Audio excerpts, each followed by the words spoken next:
Короче, hammamiz sinfdoshlar bilan maktabga 7da yig'ildik. Keyin ichga yeyishga narsalar oldik do'kondan. 7:30da chiqqan bo'lsak, manimcha 10:30larda o'sha yerda edik.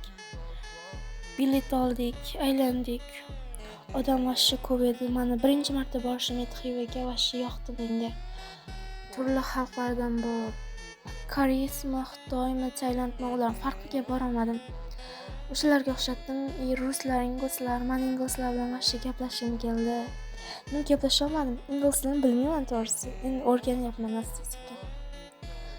O'sha so'ragan menga yoqdi. Narsalar oldik, o'zimizga aylandik. Bu meni Lukon 1 dongacha baho beriladi. Do'konlar bilan bir xil kiyingandik. Keyin yana Gazelga chiqib, Ardaxivaga bordik. O'shatlar ham vashshi chiroyli. Keyin ovqatlandik. Yana aylandik. Narsalar oldik, yana parkiga bordik. Shunaqa qilib yana uyga qaytdik.